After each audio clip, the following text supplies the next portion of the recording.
love There we go. Okay, it, so that's a good sign. And we're live. All right, JK, do your thing. Okay. Hi everyone, welcome to the Contcast on the 3rd of November 2017. I'm JK. We've also got Bowstring. Hi guys, how's it going? And the Hungry Man. Hey everyone. Hey. Okay, so we'll crack straight on. And the first question on the agenda, is it worth ignoring the City strikers and going with a Sterling and Sané double up?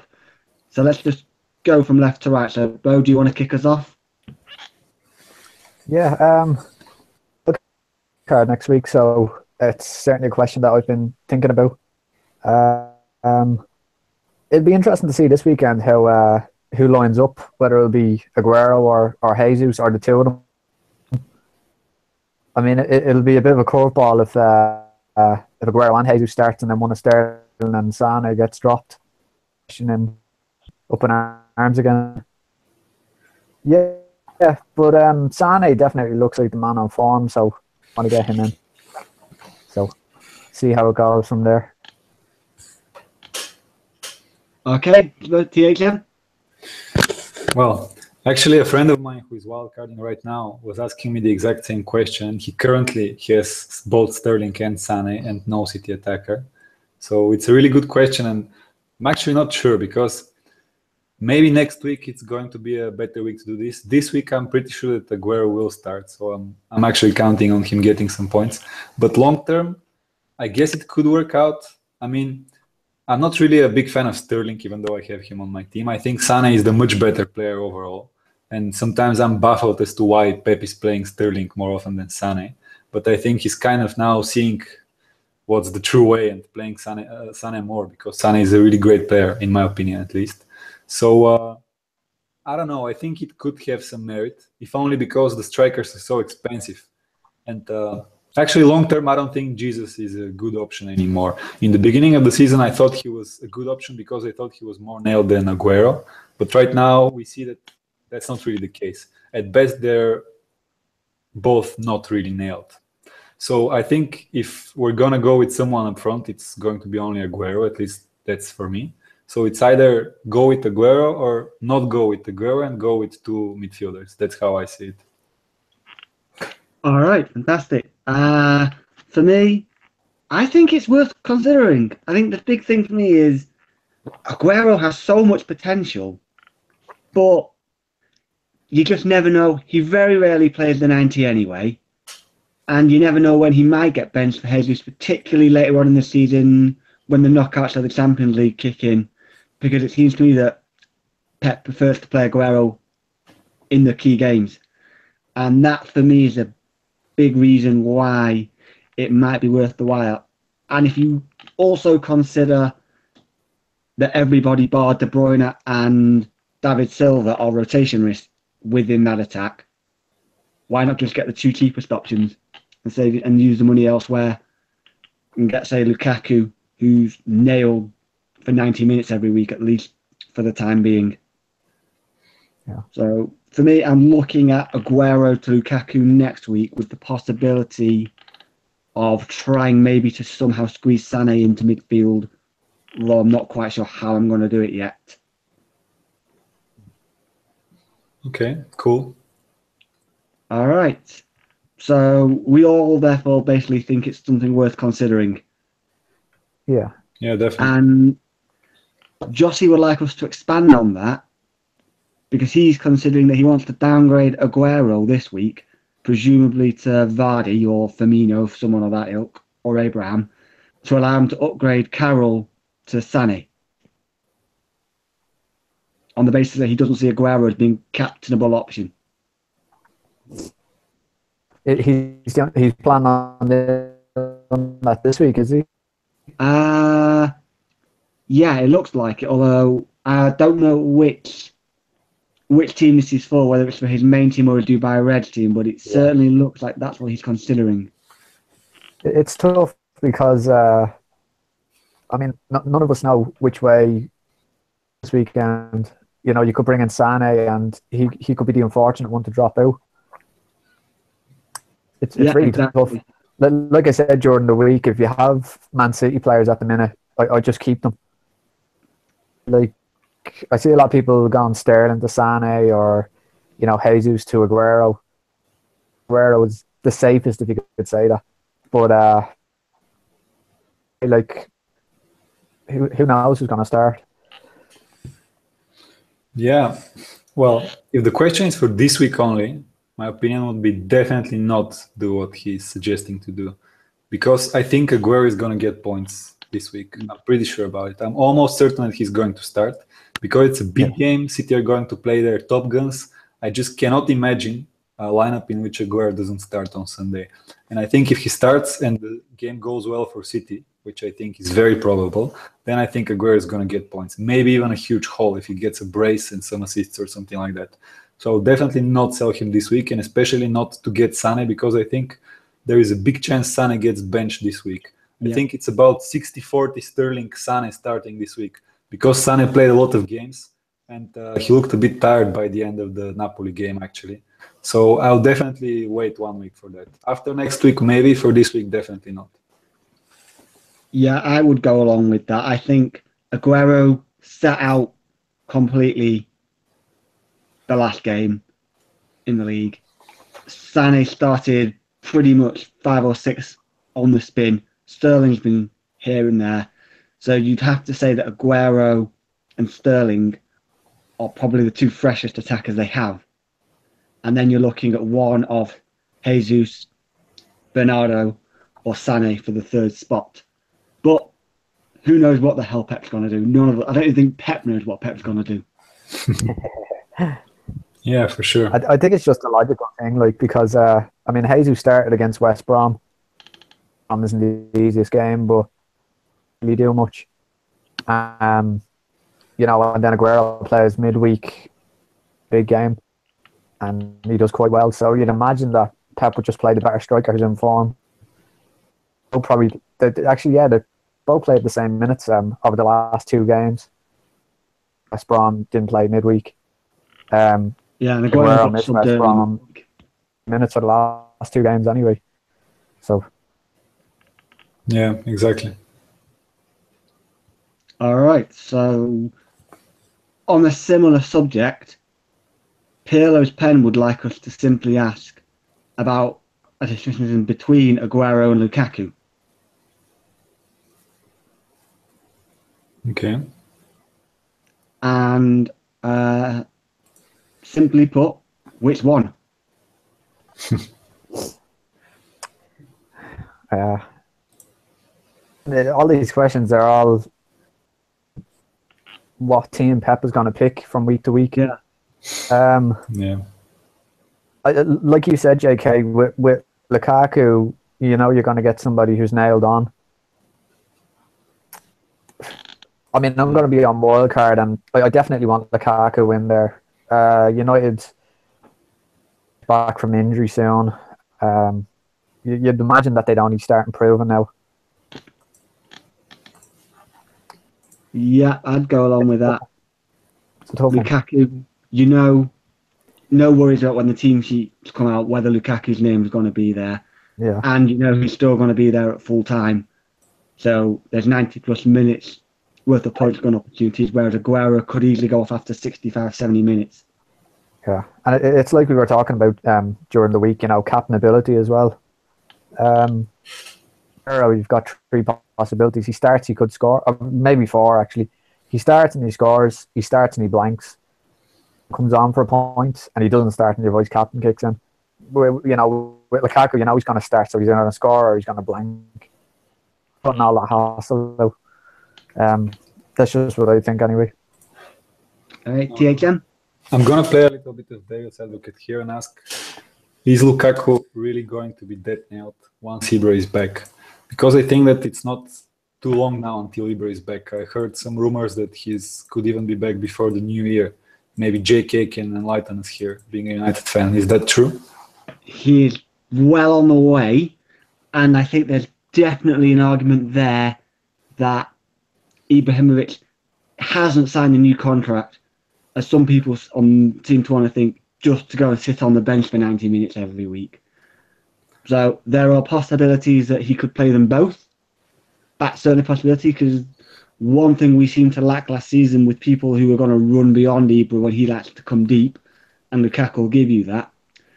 Of course, the other option is, in certain situations, Ibrahimovic might be a better option to start with than Lukaku. When teams are going to sit deep and there isn't the space to run in behind, you need that, maybe that power or that kind of presence that Ibrahimovic offers you in the box.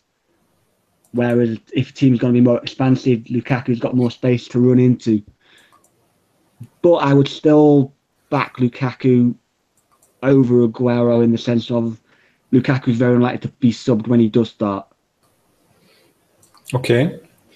So, yeah, I kind of agree with the Ibrahimovic part, because last year Ibra was such a huge character in that team that I think only that would make him very important. And I think he could easily starting if Lukaku's form dips even for a few games. So I think once Ibra is back, Lukaku is not really going to be that nailed. At least that's how I see it. Maybe there is a way in which they both play. I don't know about this.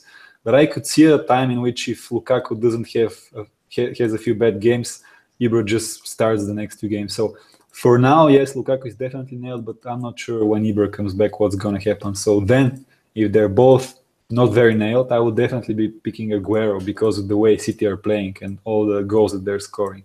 But right now, yes, maybe Lukaku's nailed honest just edges it, at least for the next 5 or 6 weeks. I don't know when exactly Ibra is back. Right.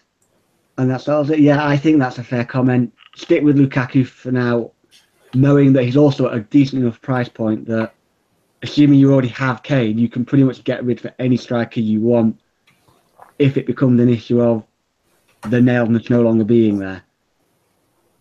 Yeah. Because there's only him and Aguero are pretty much the same price, and everybody else bar Kane is cheaper. Right. Where are we at? Should those who, so maybe this is quite relevant for you actually, Bo. Should those who have a wild card be considering a Burnley defensive double up? So Tarkowski, me or Ward with Pope, basically. So THM, do you want to kick us off with this one? Yeah, let me just grab their fixtures. So I'm actually not a big specialist on Burnley. I've missed most of their games. That's probably not a coincidence because they're one of the most boring teams to watch. But I'm looking at their fixtures now, and they're actually quite good.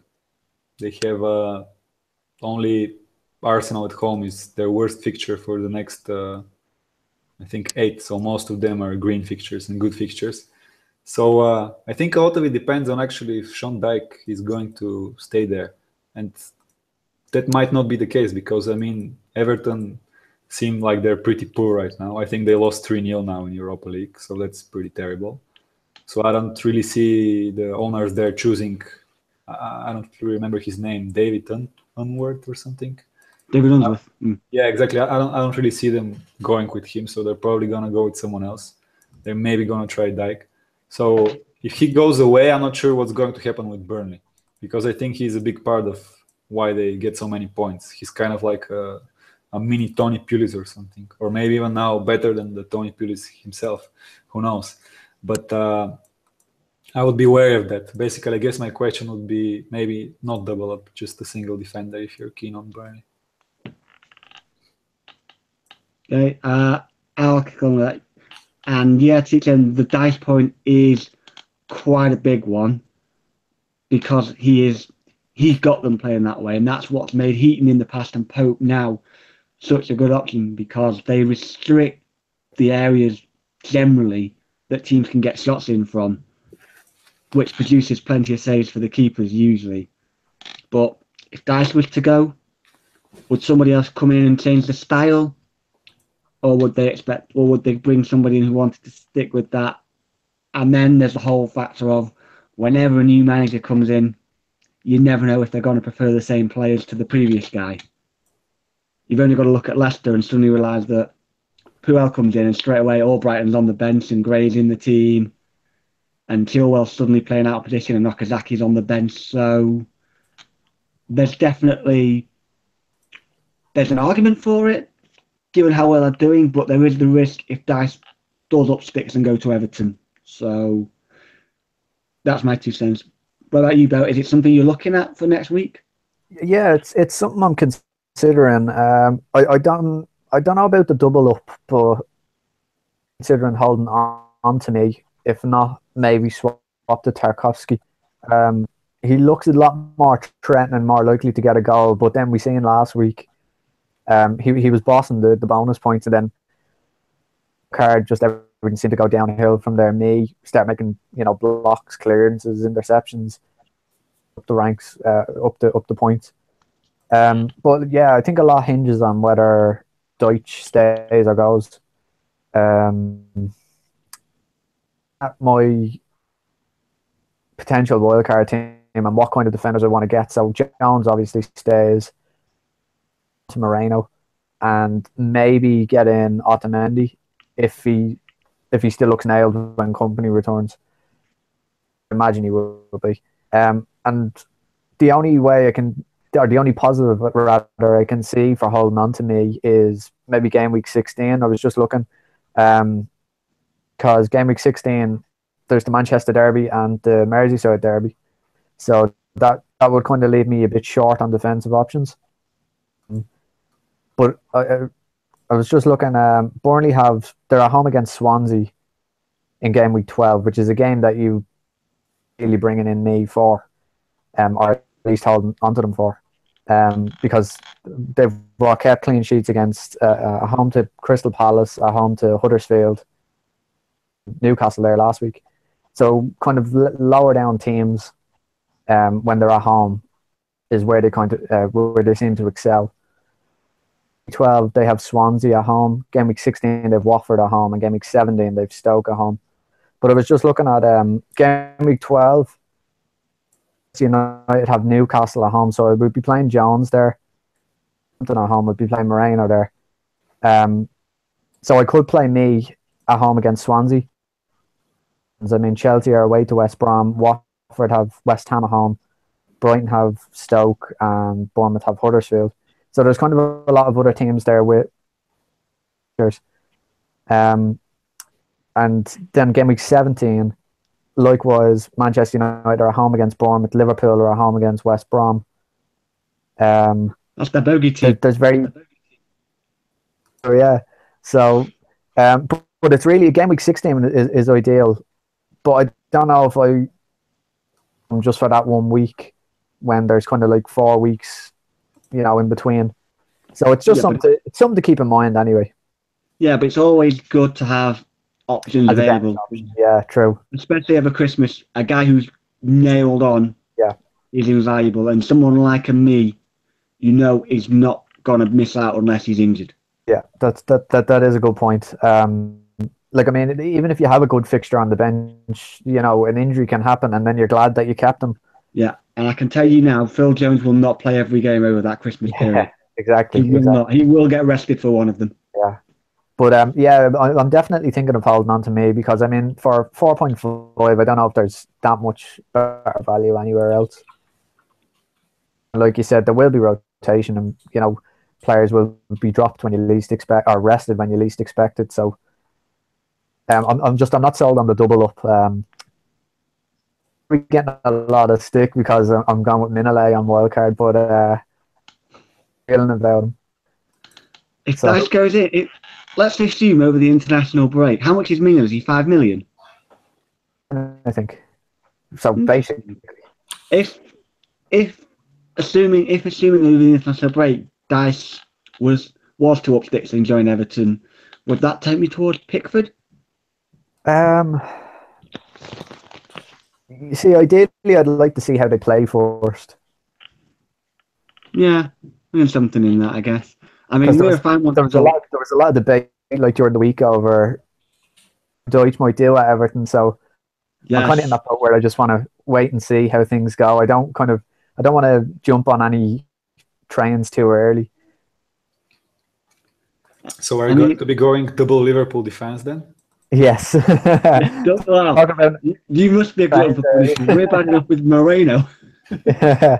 I know last year, like I have my two best mates are Liverpool fans, and I did nothing but like slate Moreno and Mignolet, and I would have the two of them in my team. So it's That's not gonna be for the faint of heart, double Liverpool. No, definitely not. And Okay.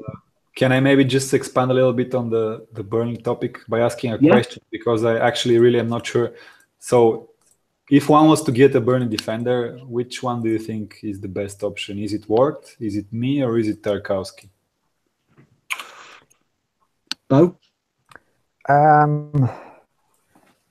it's hard to say. I mean, Tarkowski has but that's not to say me isn't getting his chances either. Did have good form there a few weeks ago. Like assist wise, he was looking like he was getting a lot of crosses in. He seems to be the more popular pick. He's risen once or twice over the last few weeks. Yeah. Certainly at least once. Ward is Yeah. 4.7 right now. So yeah. So he's 0.2 more expensive than the others anyway. Yeah. I'd certainly be looking, if I didn't have Ward already, I'd certainly be looking at Tarkowski and me just as the cheaper options.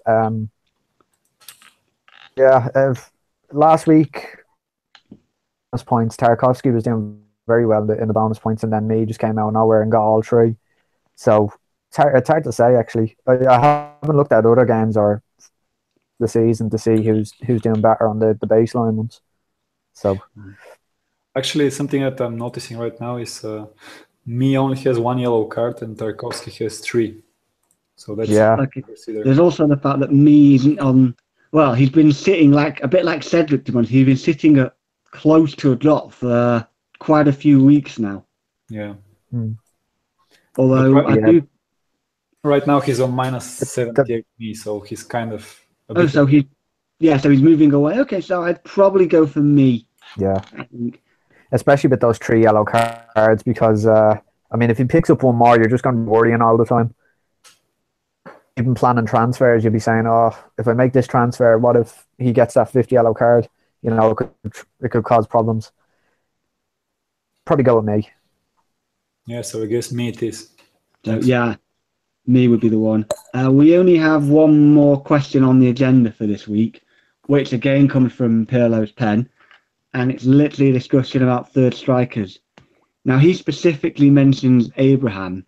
So I don't know if he wants to work to a budget or whether he just wants us to discussion on the basis of you're not going to go with Kane, Lukaku and a City striker / Morata. So I think I'll kick off with this one. And at the minute, I have Vardy. And for now, I'm pretty happy to hold. He looked pretty decent in the Everton game.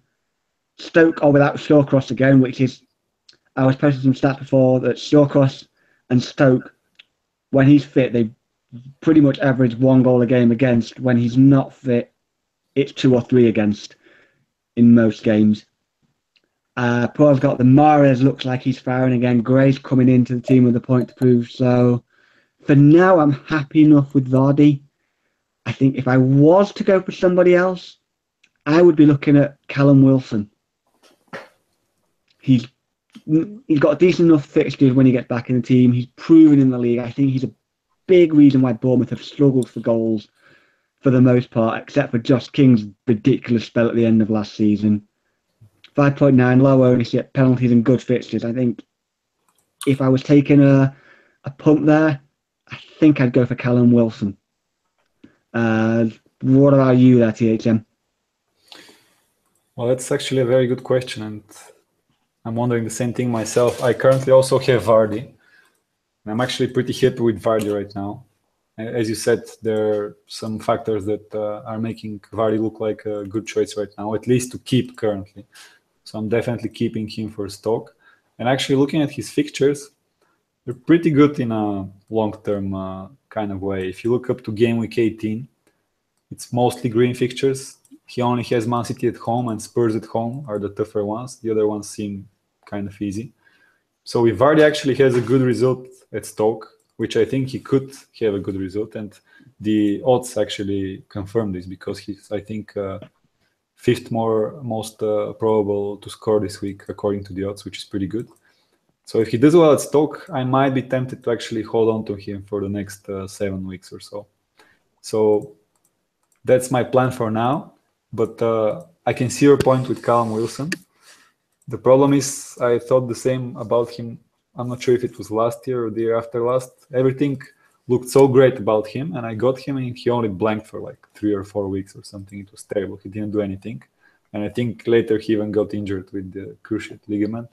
So it looks good on paper, but I guess I'm still not absolutely sure about that. I need to see him at least maybe start 1 or 2 games, maybe do something. Because the thing with injuries such as his, one of my best friends actually tore his cruciate ligament. He had this injury 2 times actually, and he has been telling me a lot about this. And you're really not the same player once this happens, because you always have this fear back in your mind that something like this could happen again. And so I have my doubts about him. I need to see more about him to be sure. All right.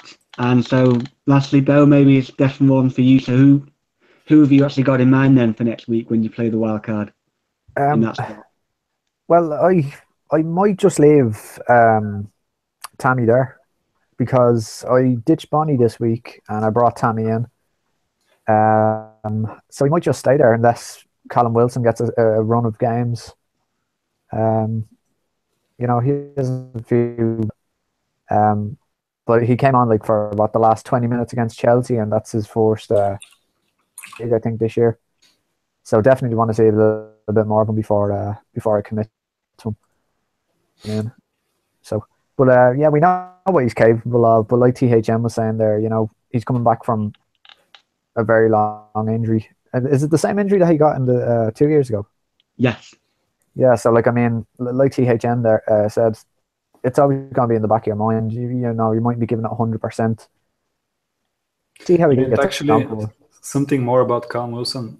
Actually, the most terrifying thing about it is that he tore the ligament of his other knee the second time. Oh, right. So it's not the same leg. He actually has it on both legs now. So that's pretty fucked up, if I may say. I would feel terrible if this happened to me. Yeah. Yeah, there's not a lot out there for that price, which is a bit of a concern for me, because if Tammy stops delivering, who do you change to? You can't do a straight swap, like we said, but we want to kind of see how he gets on first when he starts. Juve was an option, but it seems like he's gone to right wing back since the last game again. So I did warn about that one. Yeah. He was kind of in limbo land. He was playing up top, then he was right wing back, then he was playing up top again. So with him. So Hosselu. Yeah. So yeah, I've got Tammy in at the minute just as a stray swap for Bonnie. Nice few fixtures next, but Morata might become an option. It's hard to say. Kind of just play it by ear for the minute. I'm not too definite about my front three at the moment. That's all I know. Yeah, if I can also expand a bit on this question by asking another question, because I'm not sure what Pirlo Spen's initial question was, but basically, I think I'll be more inclined to look to upgrade my third striker than to downgrade him. For example, if I have Vardy, I'm maybe more interested in looking to get someone like Morata than to actually go to someone like Tammy or Callum Wilson. Because I think once Chelsea get going, I think Morata is going to be a great option again. So if Kane is firing and he's a sure stay, then there's only 2 slots left. And if one of those slots is either Lukaku or Aguero, then the third slot, you could need to get someone like Morata in there. So I think this could be something. This could be a better option. I'm not sure. What do you guys think about this? It's definitely something I've looked at, and it's where I'm playing around with my transfers this week. Is do I go cheap when I get rid of Coutinho to leave myself the option, like you said, of upgrading Vardy to Lukaku next week and going with Aguero and Lukaku, or do I bite the bullet and get Salah but it probably means I have to go with Kane and either Lukaku or Aguero, and then maybe find the money from somewhere else later on if I wanted to get Vardy upgraded. So, but I think, truth be told, if you actually look at the points tallies, if Vardy scores that penalty against Liverpool, he's right up there. Yeah. I mean, he's not, people dismiss him, but he's not doing particularly badly. I'm just going to bring it up and have a look when you start. I mean, Sané's points total is absolutely astonishing, to be quite honest with you. I have a fair feeling he might be right up there with the top scorer in the game. If he started every game. Yeah, and he hasn't started every game, which is even more impressive. Yeah. Like, you've got De Gea being the top scoring keeper, 71. Yeah, he is. Comfortably, in fact. The top player. Yeah. Top scorer in the game, comfortably, nearly 10 points ahead of Kane, who ironically is only about 2 points ahead of De Gea. Yeah. De Gea is absolutely bossing it at the minute. So, score one for the casuals. Yeah. Well, but it's a small sample size still, so. Yeah, but we're looking at the points. You've got Kane on 63, Lukaku on 62, Aguero 59, Morata 55, and then you've got Vardy. And if you go to Vardy's history, and you look at that Liverpool game, for example, you've got the missed pen, which cost him it's -2, isn't it, for a missed pen? Yeah. So you take away that 2, and that puts him on 52. Then add on the 4 for the goal, puts him on 54. Yeah. And then you can add on another 3, probably 3 bonus points because he's braced. And that would put him on 57. And that would put him ahead of Morata and only just behind Aguero. So he's more than holding his own, to be quite honest, at the minute, Vardy, as far as points for strikers go. Yeah, absolutely. I like that he's nailed. He's on penalties. He's nailed the Christmas fixtures. You know, I can't see him not playing any of those games. No, he does. He seems to play every week, pretty much. Yeah, like, I mean, 8.6 million. Actually play with a small injury for a couple of weeks. Yeah, he had the injury, but was still playing, so that's pretty cool. Yeah, and then they left him out of the international squad to let it heal up a bit. So hopefully there's something there. So I still think Vardy's a fairly decent option for what you're getting for the price. Nailed on, decent goal scorer, penalties. Yeah, I don't think there's a lot wrong there.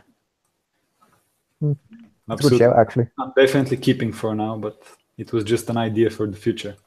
Oh, absolutely, yeah. And I think there's definitely to look at if you need a Morata, and or also if you didn't want Morata, but you decided you wanted, say, a Hazard in there. That's maybe somewhere where you might look, and that's maybe where an Abraham or a Wilson becomes advantageous because it gives you that money to pump into the midfield. Yeah, true. So that's pretty much it as far as what's actually on the agenda. So I'm going to crack on and just ask you guys now. Sadly, I still can't get the screen share to work. I've no idea what's going on. I've looked through all the guides and it's like, do this. Nothing works. But looking through my team at the minute, I can put your team on if you want. Yeah, so you can bring the team up with what I've got. Let me just open the league. Where are you now? Were you near the bottom or near the top? Keep scrolling to hit the bottom. You'll find me. Oh, okay. 27th. There you are. Let me share the screen.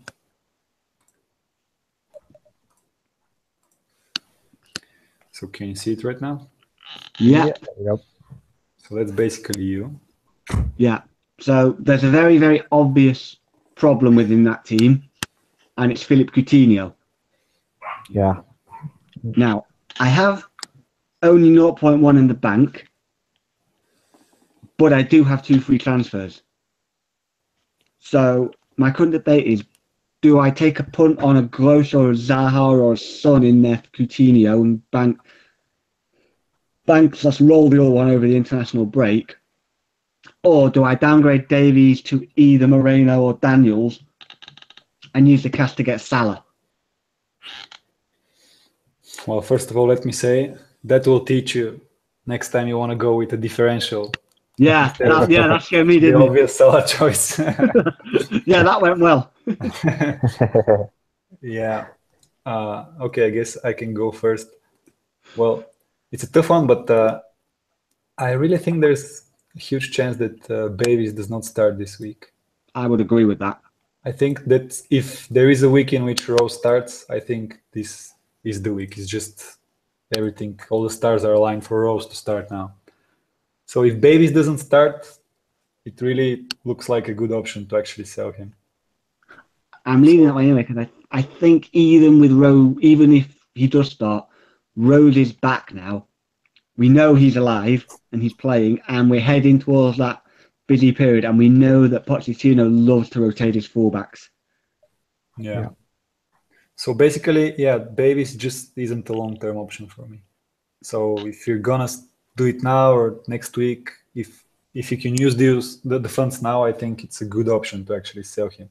And this would give you the option to upgrade Coutinho. And I actually think Salah is almost an essential player, so I would suggest that you actually get him, even though he's not on penalties probably right now.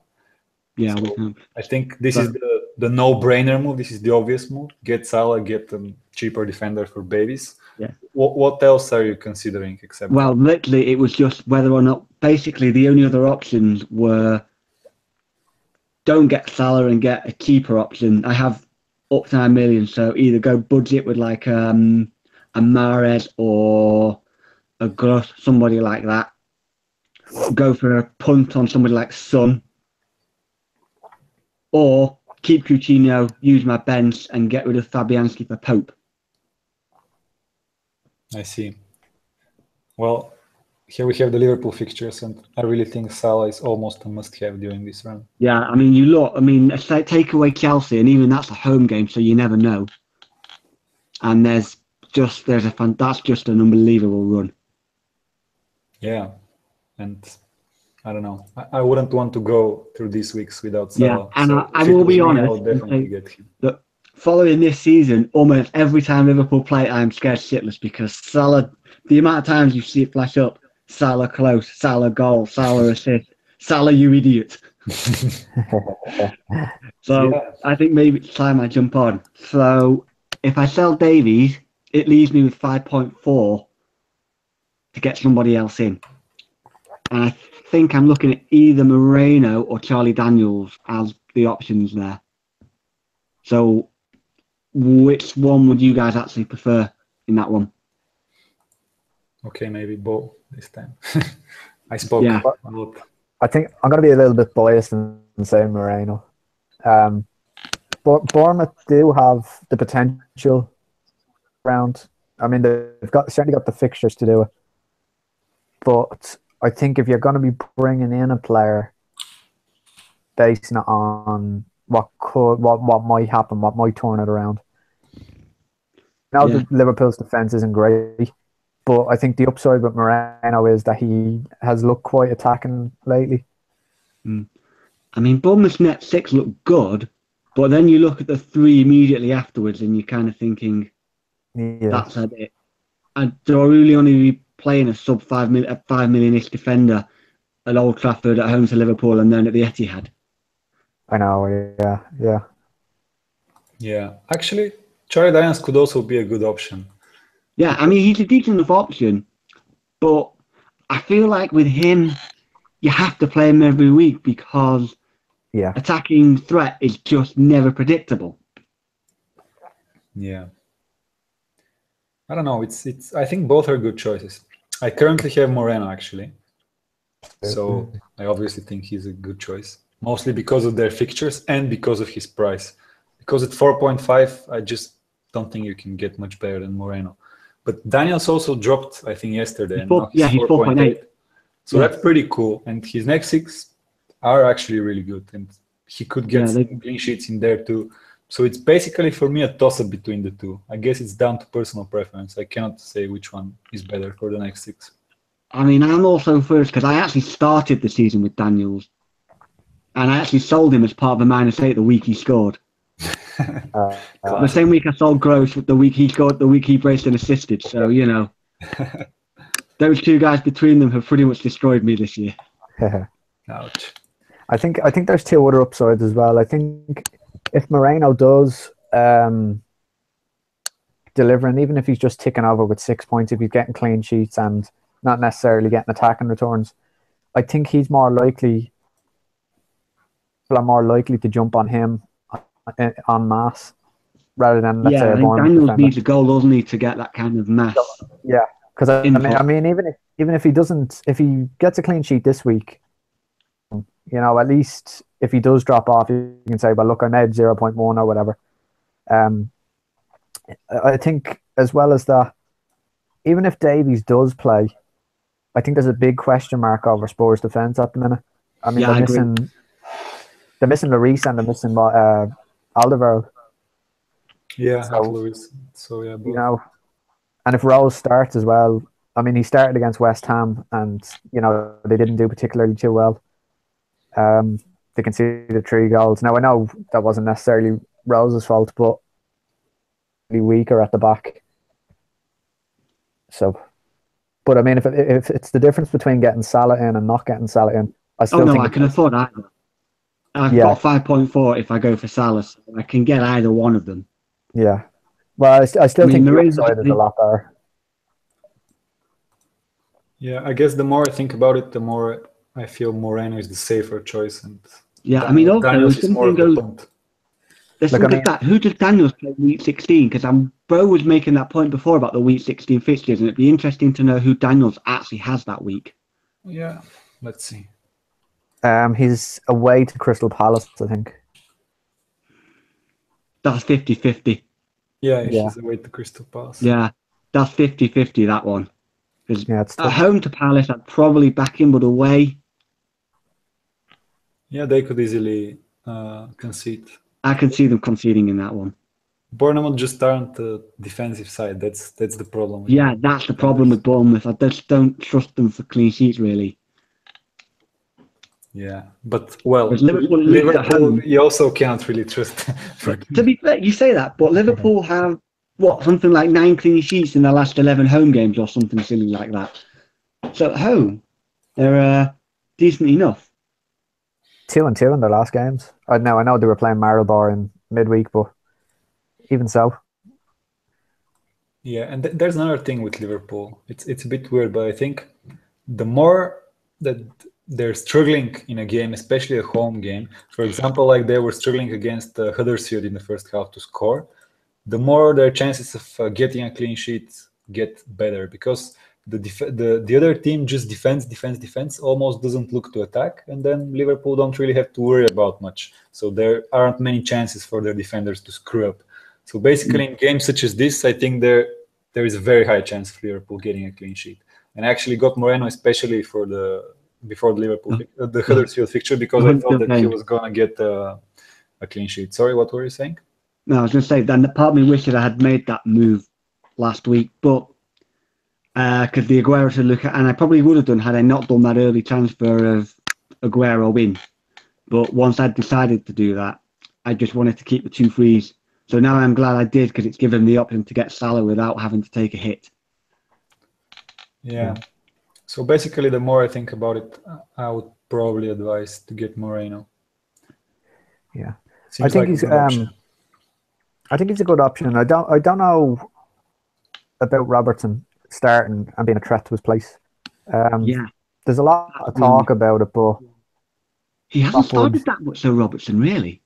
Yeah, but that's what I mean. I don't see Klopp changing things when his defense. I mean, the last 2-3 years, Liverpool's biggest problem has been the defense. I know it's only 2 games, but they seem to be improving a lot at the back. Yeah, I mean, I don't see Klopp changing that much. Yeah, the guy started 2 games all season. Yeah. So he's not really looking much of a threat. He could probably get a game maybe in the Christmas period. Yeah, there are so many.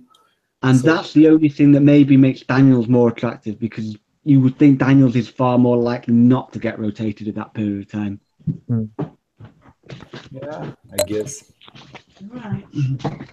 Yeah, it's So tough. I think something worth looking at, I reckon.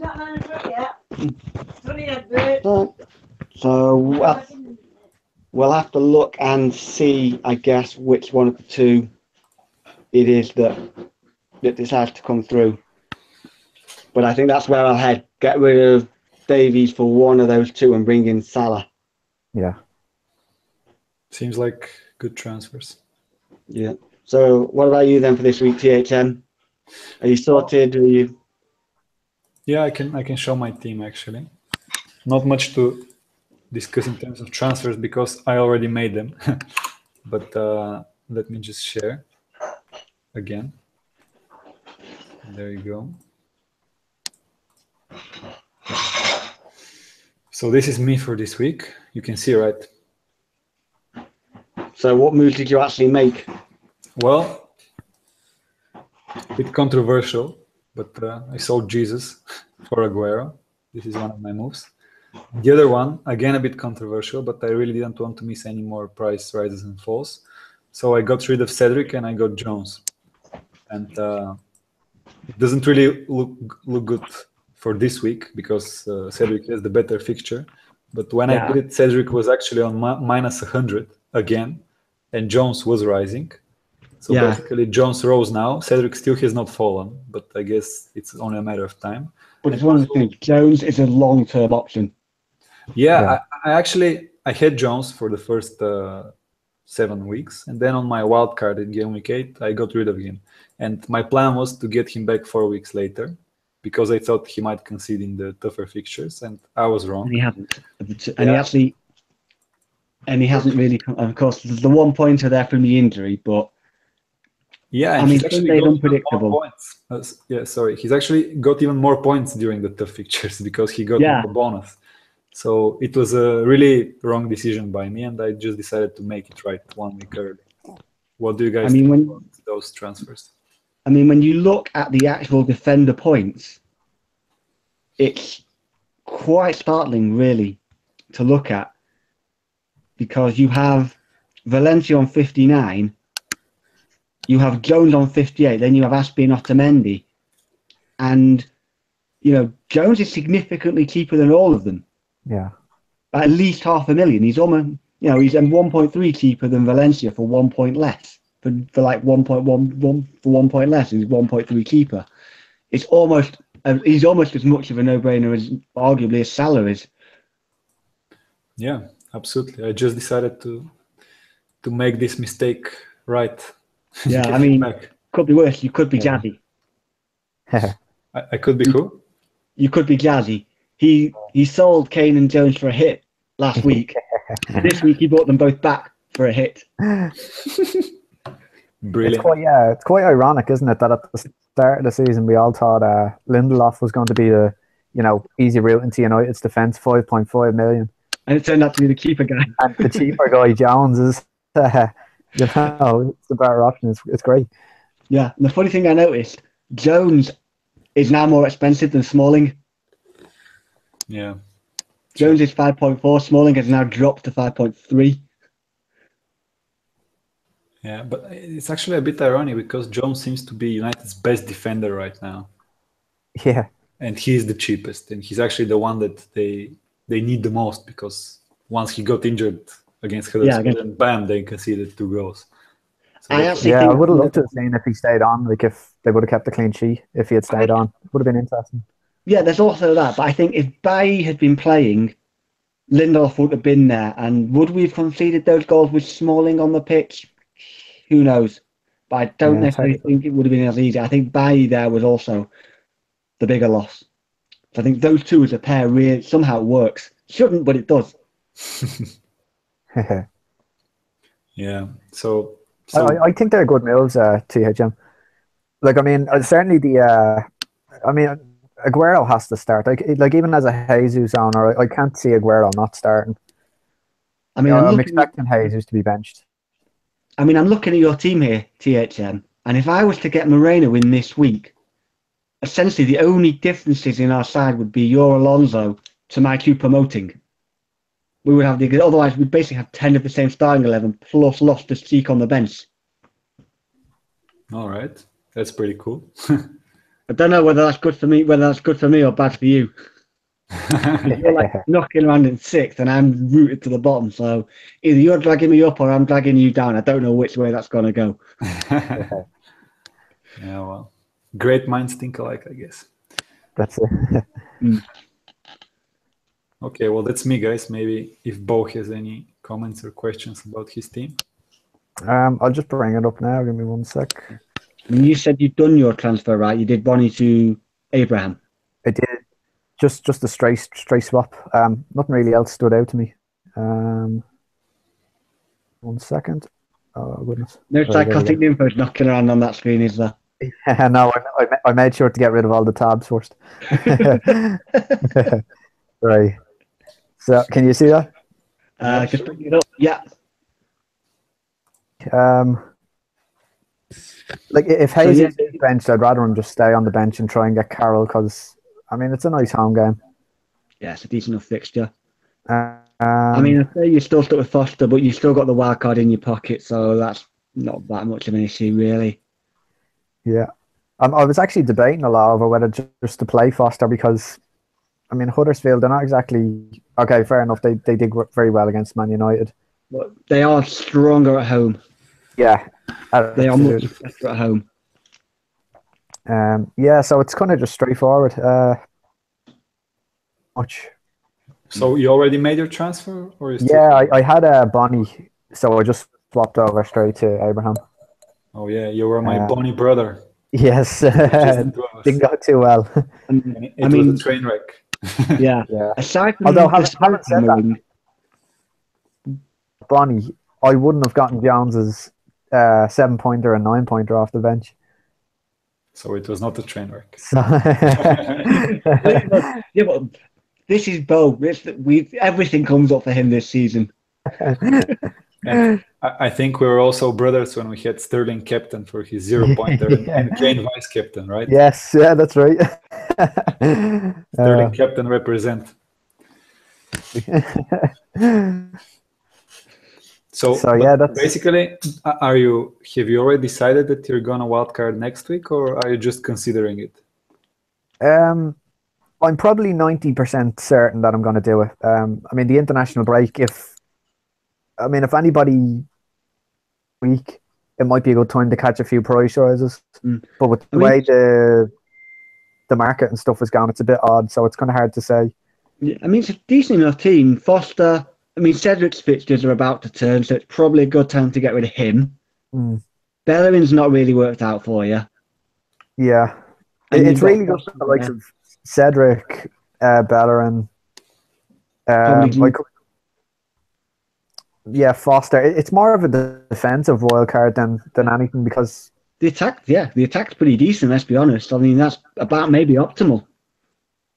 Like ideally, maybe upgrade Sterling to Sane if he looks like he's going to be playing every week. But again, we just can't say at this stage.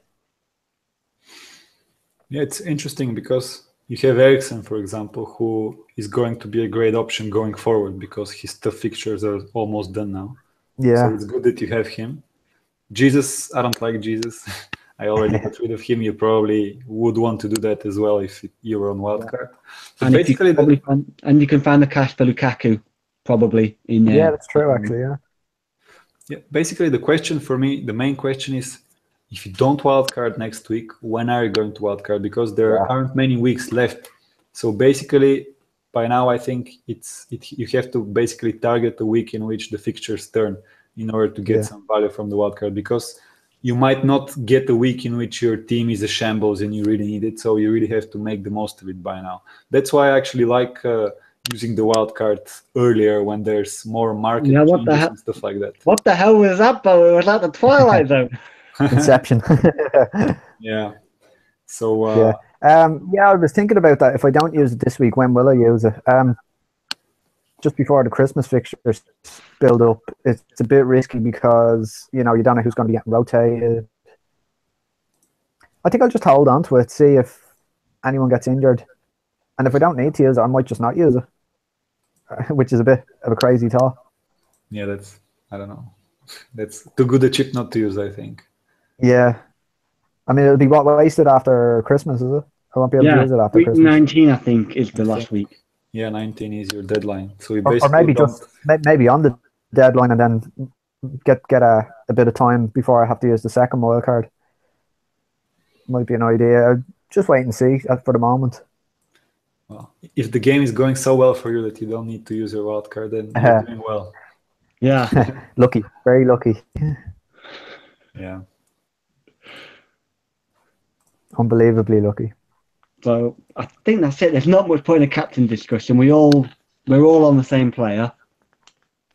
Yeah, I guess so. I could So, play yeah, devil's advocate again here if you want, and say Is that there anybody in the group not captaining Kane this week? I think there'll probably be a couple. It wouldn't surprise me if he hates Captain Hazard again, just because he loves Hazard's a big game player and he seems to love scoring against United. So, but I suspect most of them will be captaining Kane. Captain Azar against United. I don't know. I think it's a snooze fest 0-0. I actually see it that way. I really wouldn't go there. But I'm actually going Kane captain, yeah. But I could play devil's advocate and say that I think there's a really good chance of an Aguero haul this week. I mean, are you the same as me, THM? Have you gone Kane captain, Aguero vice captain? Yeah, absolutely. And I'm actually thinking maybe Kane takes it easy against Palace, and I'm angry that I didn't captain Aguero 16 or something like that, because I really see if the game goes well for City, I really see an Aguero haul. Yeah. If it goes 3-0, the bookies think that, and the bookies also think that as a Crystal Palace clean sheet, which is like crazy, like 9-1 for Arsenal to keep a clean sheet. That I've never seen that before. That's crazy. I would be honest and say if I had him, I'd be half tempted to captain Ali right now. He suddenly seems to have found some form, and he does love a goal against Palace. Yeah. Well, the odds support that, definitely, but I don't know. I would still go Kane, probably. Yeah, I mean, the penalties are always a factor with Kane over Ali, for example. Yeah. The only guy I'm tempted by a little bit is Aguero. I think he could have a good game. He's very high on confidence now, and his confidence is important for him. So he just broke the record. I think he's going to have a good game. Yeah. I just have one final question, guys, before we call it. Would you play Fabianski or Elliott? Wow. Let's check the odds. It's home to Brighton or home to Bournemouth?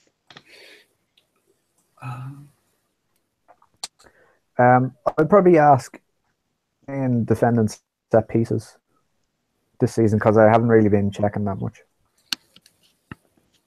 Because I think if Swansea do concede, I think it'll be to a set piece. Yeah. Gross is hitting some good balls and, taking some good free kicks.